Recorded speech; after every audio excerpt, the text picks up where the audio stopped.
আজ তৈরি হবে আমাদের সকালের জলখাবার আপ্পাম।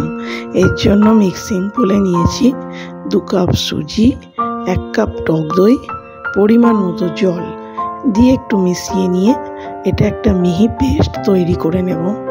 তৈরি হয়ে গেলে আমি 15 মিনিটের জন্য রেস্টে রেখে দেব। এবার চাটনি তৈরি করব। তার জন্য মিক্সিং বলে নিয়েছি ধনে পাতা, আদা, কাঁচা লঙ্কা, ভাজা বাদাম, ভাজা ছোলা আর পরিমাণ মতো টক দই। এটা একটা মিহি পেস্ট তৈরি করে ঢেলে নেব। এবার এই চাটনিটাতে তড়কা দেব। এর জন্য আমি নিয়েছি সর্ষের তেল, সর্ষে, কারি পাতা, শুকনো লঙ্কা আর বিউলির ডাল। ভালো করে ভেজে নিয়ে চাটনির ওপর ঢেলে দেব আর পরিমাণ মতো নুন দিয়ে এটাকে একটু মিশিয়ে নেব। তৈরি হয়ে যাবে চাটনি। এবার আপ্পামগুলো তৈরি করব।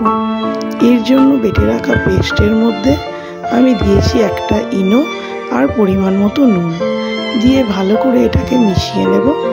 ঘনত্বটা খুব পাতলাও না আবার খুব মোটাও না, এরকম একটা পেস্ট তৈরি করে নেব। এবার কড়া বসিয়ে দিয়ে গেছে, গরম হয়ে গেলে 1 হাতা ব্যাটার দিয়ে আমি 5 মিনিটের জন্য ওয়েট করব। যখন ওপরটা শুকনো হয়ে আসবে তখন এটা পুরো উল্টে দেব। কোনো তেলের প্রয়োজন নেই, এটা পুরো বিনা তেলেই করা যায়।